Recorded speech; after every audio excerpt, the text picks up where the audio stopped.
Assalamualaikum warahmatullahi wabarakatuh. Waalaikumsalam warahmatullahi wabarakatuh. Bagaimana kabar kalian? Baik. Sebelum kita mulai pelajaran, ketua kelas memimpin doa. Siap. Doa mulai.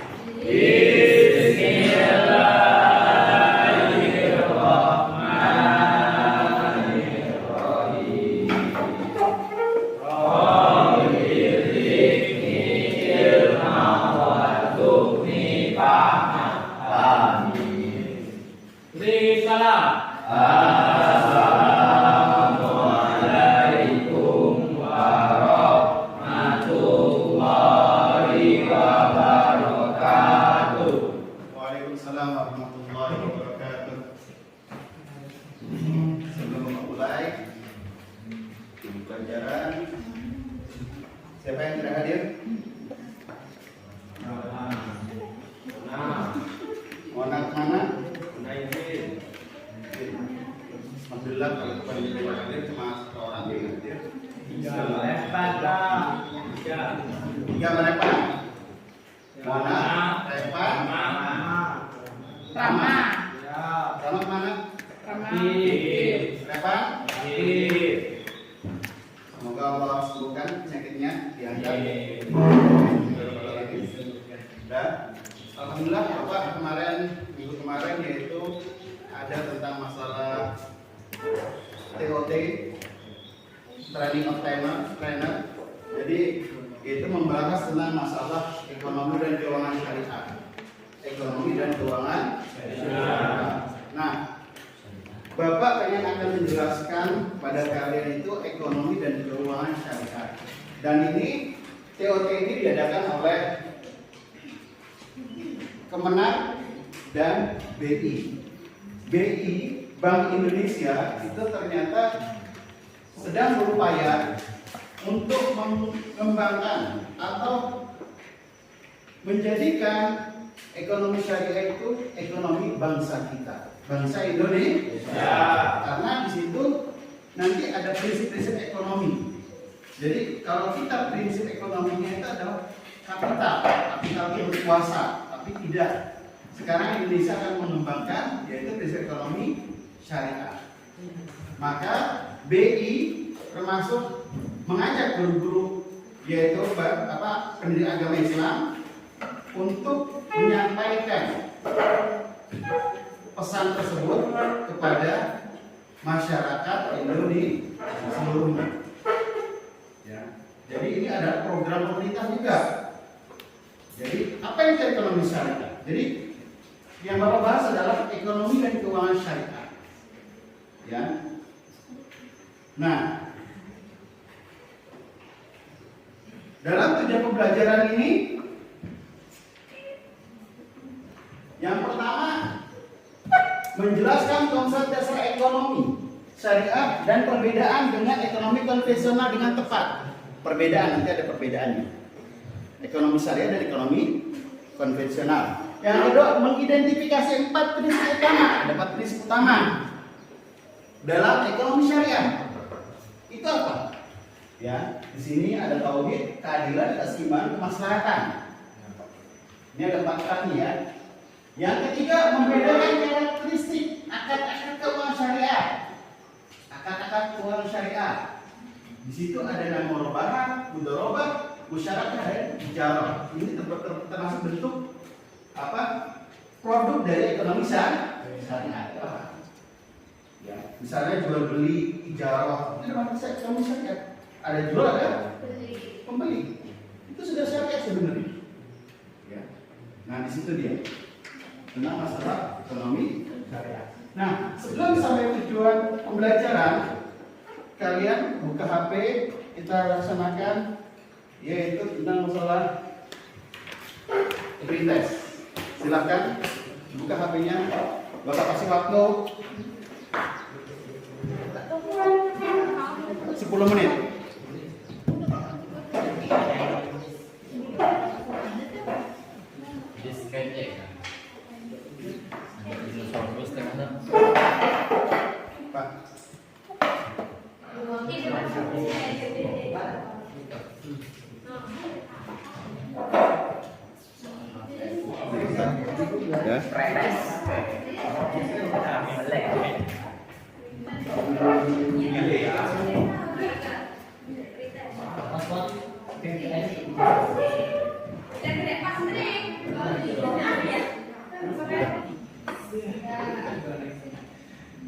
Kalau sudah, kita lanjut masuk materi.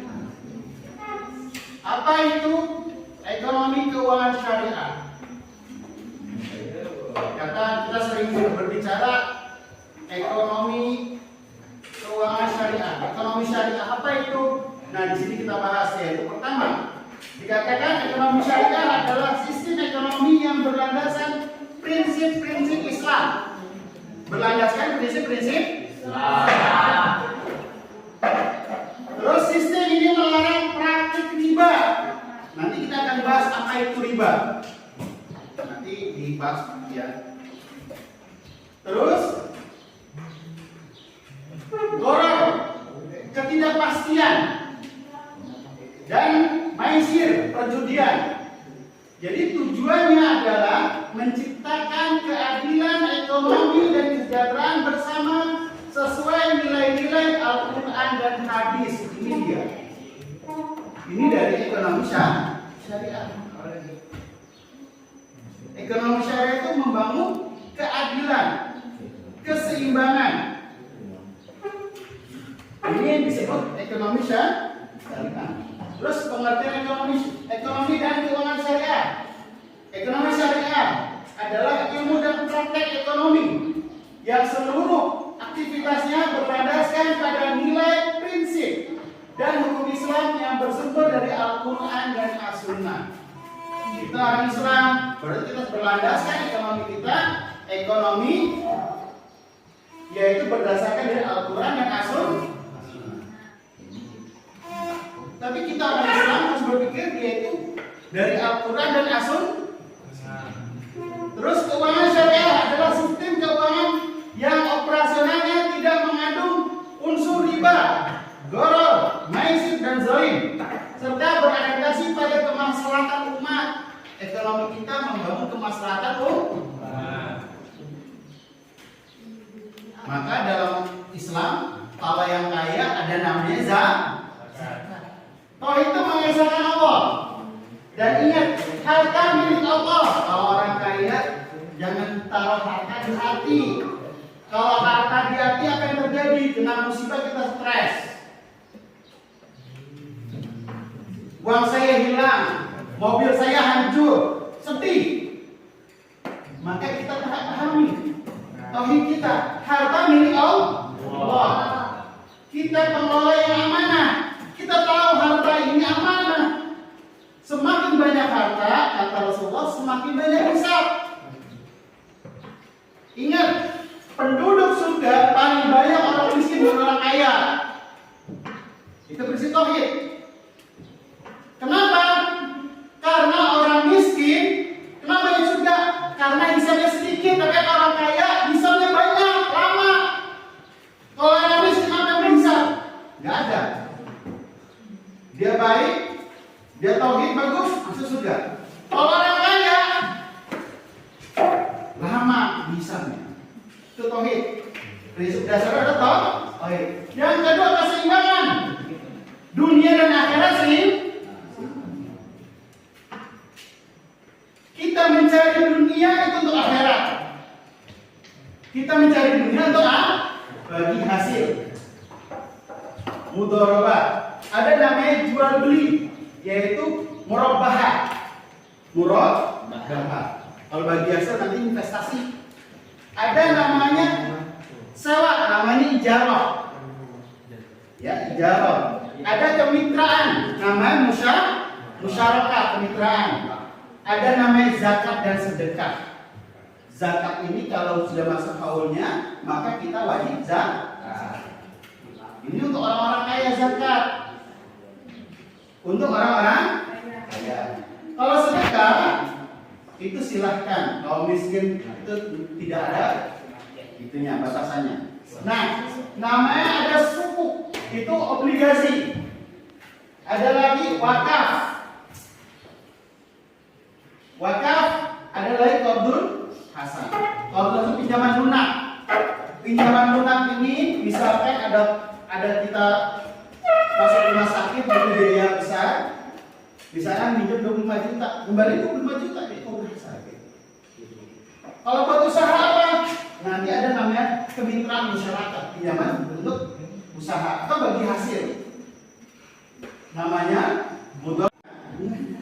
Tapi dalam Islam tidak dilihat ekonomi produknya apa, keuangan syariah ini. Ya. Ada wakaf. Wakaf ini bukan hanya bangunan, bukan hanya tanah. Ada kebun. Kalau kalian pernah lihat kebun di wakafnya Utsman bin Affan di Madinah, itu kebun kurma. Sampai sekarang menghasilkan, dan itu untuk Masjid Madinah. Wakafnya untuk menghidupi Untuk menghidupi Masjid Madinah. Bahkan ada wakaf orang Indonesia, yaitu wakafnya Aceh Darussalam. Itu sebuah hotel. Itu kalau orang pergi haji itu dikasih hasil dari uang wakaf tersebut. Itu ada di Mekah.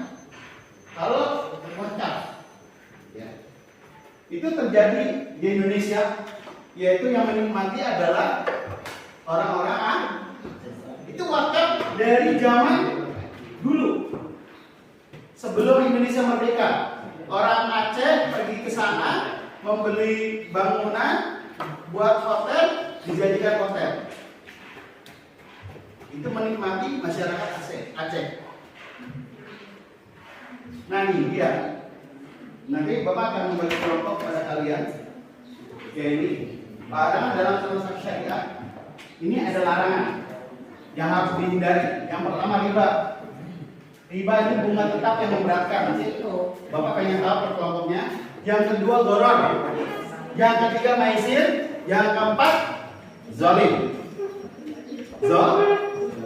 Nanti Bapak bagi kelompok kalian ke kelompoknya masing-masing. Siap?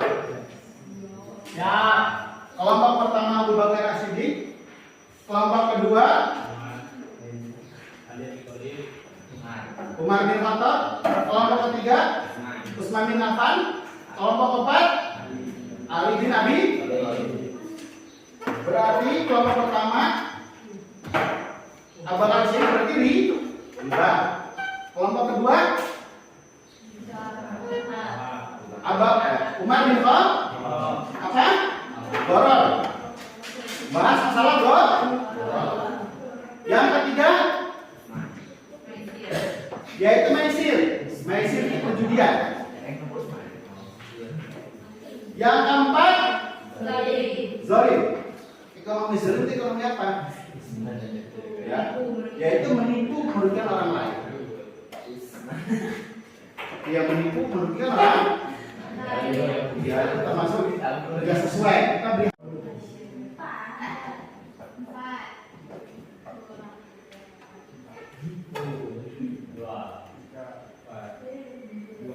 Satu, dua, tiga, satu,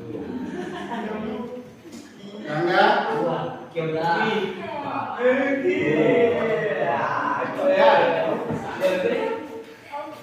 kelompoknya satu ke satu. masih Abu Bakar As-Siddiq. Cepetan bikin kelompok. tiga ya. Boy,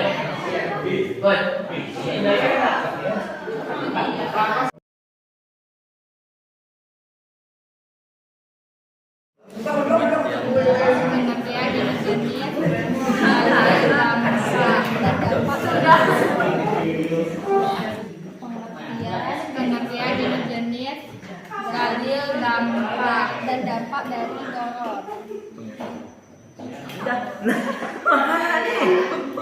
Gabung Bapak. dolim, jenis dolim, dalil dolim, dampak dolim.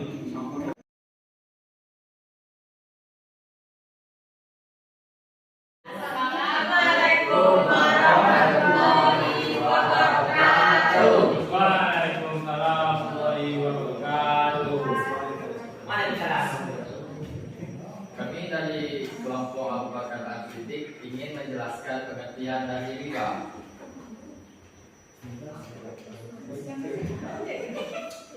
Satu, riba. Pengertian riba secara bahasa artinya tambahan atau bertambah. Secara istilah, tambahan yang dipersyaratkan dalam transaksi piutang atau jual beli tanpa adanya imbalan yang sepadan, sehingga merugikan salah satu pihak.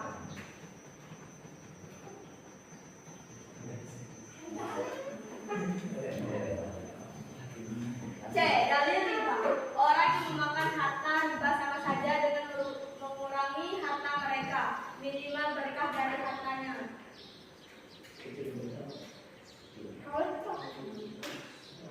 Jika ada yang ingin bertanya, silakan.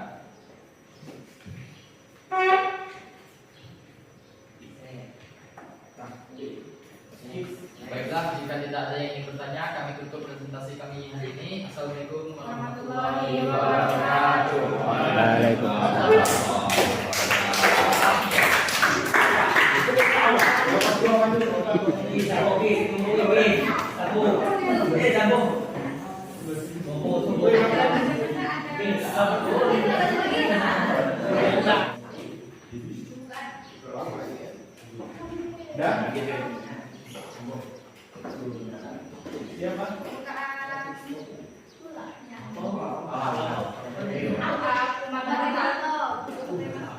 Assalamualaikum warahmatullahi wabarakatuh. Waalaikumsalam warahmatullahi wabarakatuh. Kami dari kelompok Umar Motor ingin menjelaskan tentang pengertian waras yang akan dibacakan oleh Putri.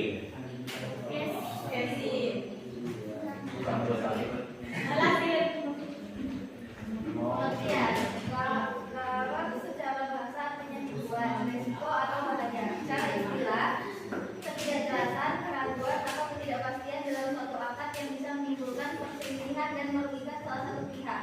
Sederhananya, kamu nggak tahu pasti apa yang kamu jual atau beli, berapa jumlahnya, kapan dikirim, atau kondisinya gimana.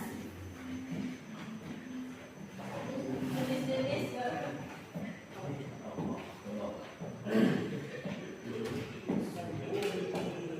satu, gharar pada objek transaksi adalah barang yang diperjualbeli tidak jelas wujud, ukuran, atau kepemilikannya. Contoh, jual ikan yang masih di laut lepas, jual burung yang masih terbang. Gharar pada harga adalah harga yang tidak disepakati dengan jelas di awal.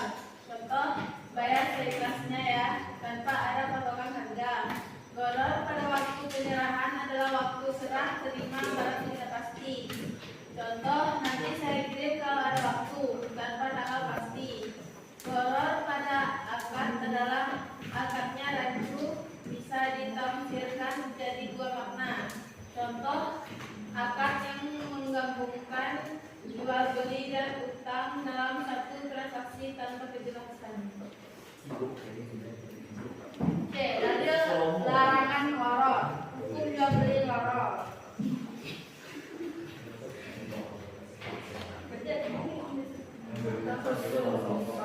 Rasulullah Shallallahu Alaihi Wasallam melarang jual beli al-hata dan jual beli gharar. Dampak gharar. Satu, memicu perselisihan dan sengketa antar penjual dan pembeli. Dua, merugikan salah satu pihak karena informasi tidak seimbang. Tiga, merusak kepercayaan dalam bermuamalah. Empat, menciptakan pasar spekulatif yang tidak produktif. Demikian presentasi dari kelompok kedua. Apakah teman-teman ingin bertanya? Dipersilahkan. No. Kalau tidak ada yang ingin bertanya, tidak ada yang bertanya, kami tutup. Assalamualaikum warahmatullahi wabarakatuh.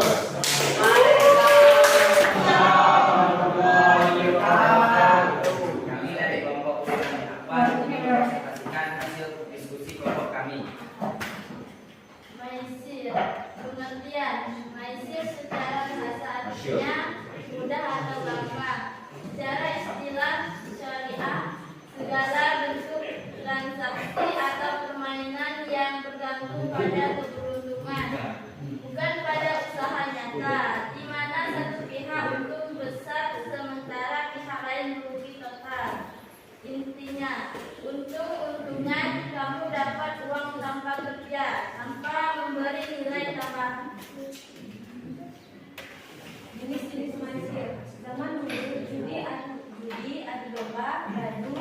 ya, anak-anak. Zaman sekarang judi bola, kasino online, slot. Kedua, tebak angka, slogan. Ketiga, trading forex tanpa analisis. 5, nebak naik turun. 4, game dengan sistem gacha atau lucky draw yang uangnya hangus kalau kalah. 5, asuransi konvensional dengan unsur spekulasi murni menurut sebagian ulama.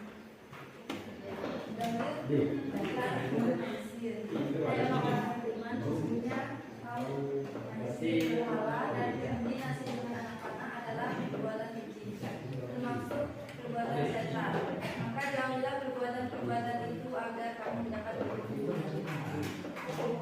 Dampak tagihan, orang bahkan bangkrut rusak mental. Berharap masyarakat menimbulkan kriminalitas untuk menuntut utang. Ini menanjurkan produktivitas ekonomi. Kita masuk sektor real merusak tatanan sosial. Itu berarti presentasi dari kami mengenai MyShare dan pengelolaan yang ada di Medan silakan jika tidak ada kami tutup.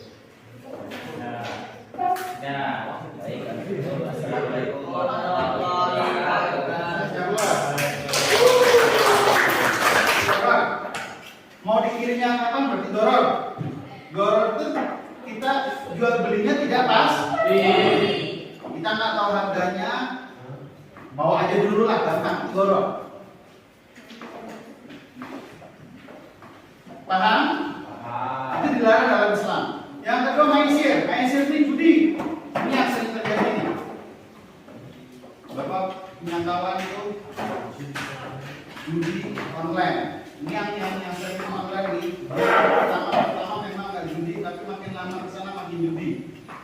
Kalau kita kecanduan bahaya. Lebih baik kita kalau main itu nggak usah sampai kecanduan. Gimana caranya? Ya udah, kita cuma untuk menghilangkan stres aja. Lagi nggak enak, kita main. Jangan sampai kecanduan.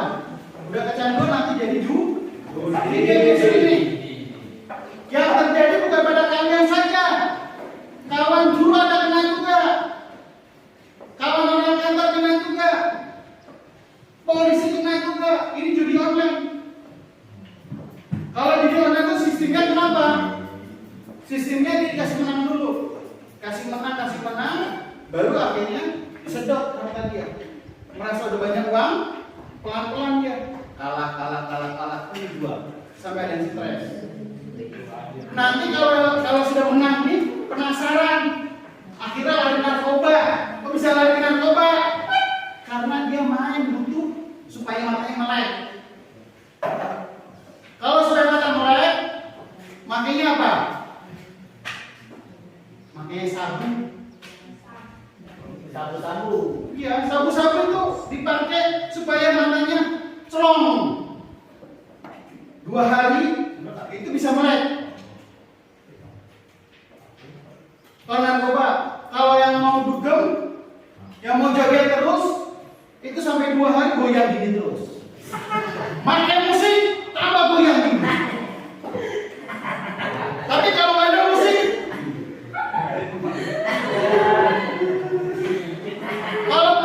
kalau musik-musik yang diskotik itu bunyinya bum bum bum, keras-keras kan? Itu supaya apa? Supaya gaya tambah mantap. Itu lari kemana? Narkoba. Ada ekstasi itu kayak gitu dijual. Kalau dari maisir itu nanti lari ke narkoba. Makanya berhati-hati Bapak mengingatkan kalian masih muda, jangan sampai terjebak masalah narkoba. Dari asal usul dari maisir. Yang keempat Zalim, siapa? Assalamualaikum warahmatullahi wabarakatuh.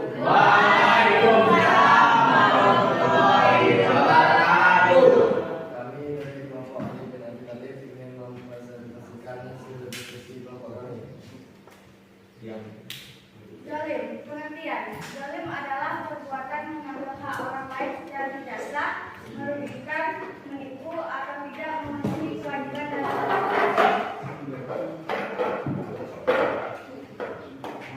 Bentuk-bentuk zolim.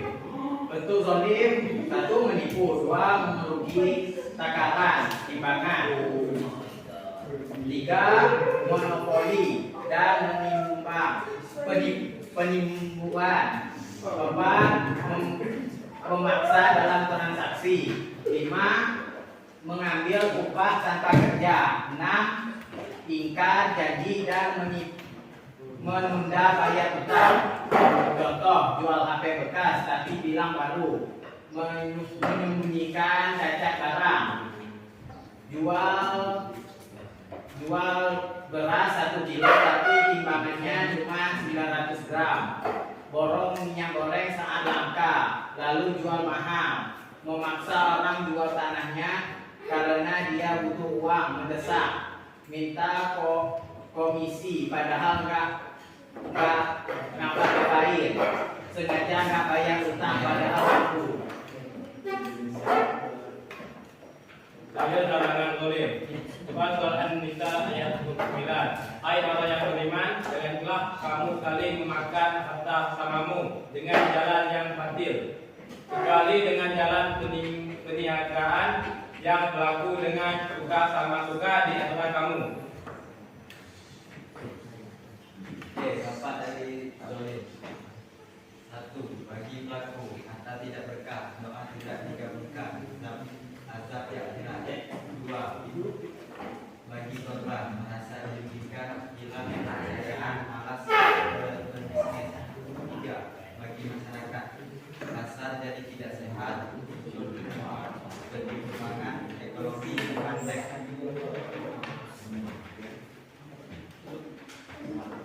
Dan dari kelompok apakah ada yang bertanya?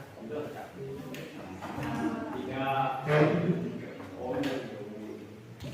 Kami tutup dengan Assalamualaikum warahmatullahi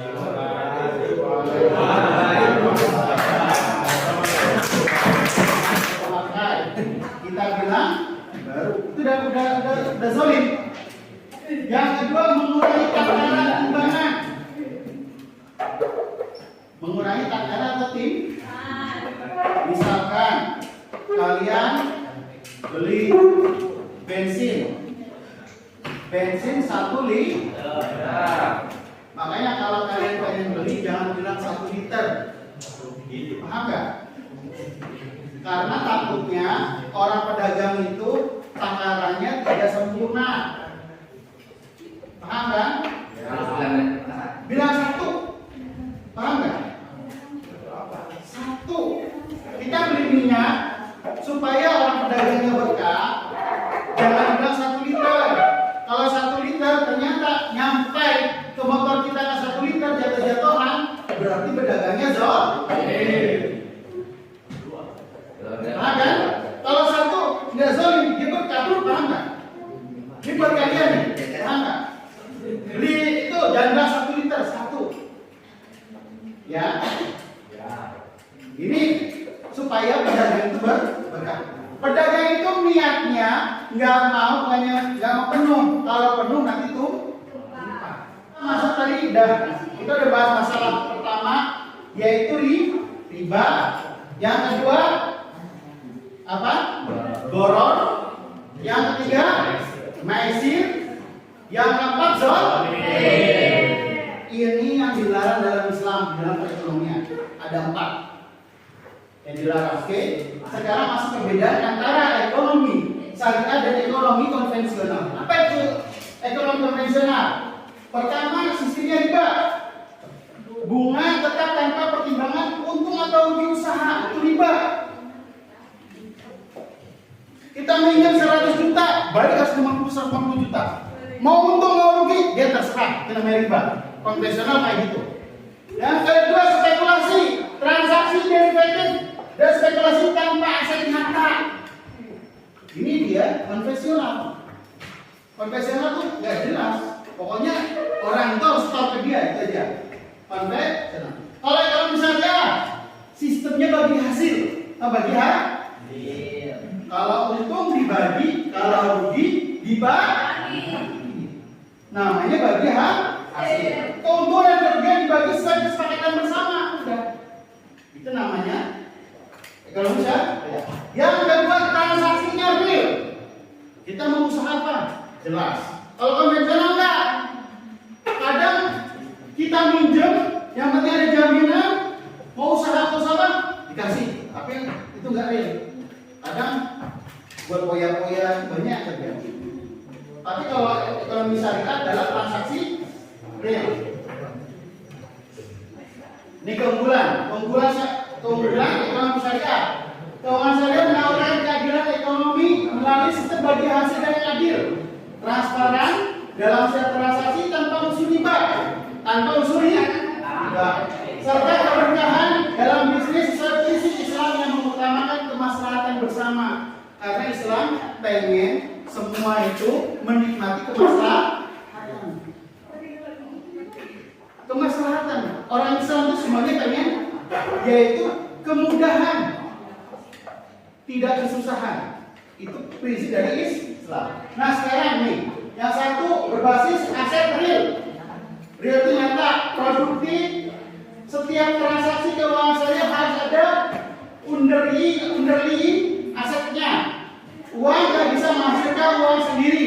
Jadi udah jelas, uang ini pinjam buat apa? Kalau misalkan buat apa? Pendidikan, berarti sifatnya qardha hasan. Kalau misalkan untuk perdagangan, ijarah. Itu dia. Yang kedua, bagi hasil, bukan bunga. Bagi hasilnya tadi ada untung, ada rugi. Untung dibagi, rugi dibagi. Yang kedua, bebas dari riba. Bebas dari riba. Yang ketiga, yang keempat, menekan etika dan maslahat semua produk. Jadi kita membuat produk itu produk yang halal. Bagaimana kalau bank ekonomi ngasih pinjam untuk usaha babi? Boleh nggak? Boleh. Usaha babi. Kan dalam Islam babi haram. Walaupun untung besar tetap kita tidak boleh. Yang lima, lebih stabil saat krisis. Lebih stabil saat krisis. Dikatakan karena tidak pakai daripada utang berlebihan dan spekulasi, lembaga keuangan syariah cenderung lebih tahan krisis. Ingat nih, lembaga keuangan syariah lebih tahan krisis karena nggak tergantung dari dolar, paham nggak? Kalau kita ini diatur sama ekonomi dunia, jadi tergantung dari dolar. Contohnya sekarang dolar berapa? 17.600. Harga barang bukti krisis 2008 bank syariah di beberapa negara lebih stabil dibanding dalam bank konvensional. Mendorong keadilan sosial. Ada instrumen wajib seperti zakat, infak, wakaf. Itu ada. Kalau harta banyak berarti kita wajib zakat. Dan ada mekanisme retribusi kekayaan otomatis, kesenjangan nilai miskin bisa ditahan. Berarti kalau ada zakat, berarti di situ adalah kepedulian orang kaya terhadap orang miskin. Ini dia keunggulan dari bank syariah. Keunggulan sistem keuangan syariah.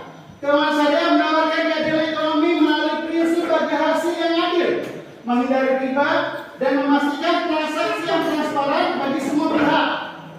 Sistem ini memberikan stabilitas finansial karena berbasis aset real dan menghindari spekulasi berlebihan. Selain itu, keuangan syariah membawa keberkahan karena setiap transaksi harus halal dan bermanfaat bagi masyarakat luas. Ingat transaksi bank syariah itu, ekonomi syariah itu harus halal dan bermanfaat bagi masyarakat luas.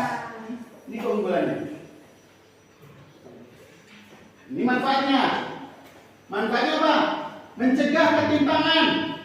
Ketimpangan itu antara miskin dan kaya itu jauh, tapi dalam ekonomi syariah ini harus ditekan. Yang pertama yaitu melalui zakat, infak, wakaf. Jadi yang menerima wakaf itu bisa jadi orang miskin. Ya. Hasil dari wakaf bisa jadi orang miskin. Dapat dari zakat orang miskin. gambarannya. Jadi orang miskin itu nggak menderita, tidak menderita. Kenapa? Karena Allah mentakdirkan seorang itu ada yang kaya, ada yang miskin. Yang kedua, mendorong usaha real, bukan spekulasi. Usaha real itu usaha nyata. Kalau buka usaha rumah makan bakso berarti rumah makan bakso, itu jelas.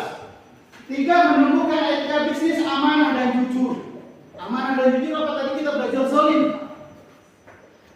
Ini barang apa? Ini udah dipakai seminggu, mau jujur.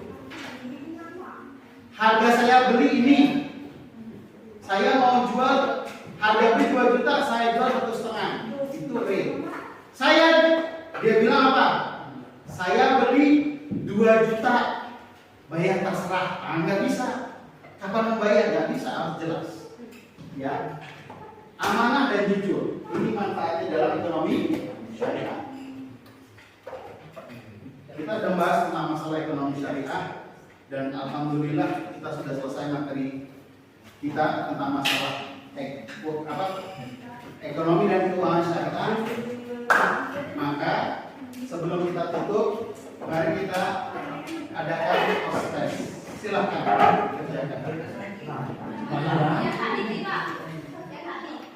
Coba sekali. Silakan gini. Kerjakan. Jangan tes sekarang proses.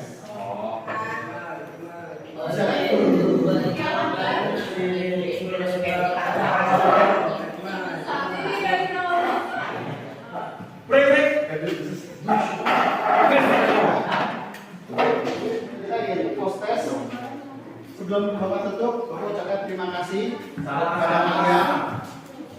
Dan kita mari bersama membangun ekonomi yang berkeadilan dan berkah, wujudkan kesejahteraan umat melalui prinsip syariat yang amanah. Kita bangun negeri ini dengan membangun ekonomi dan keuangan syariah. Kita amalkan.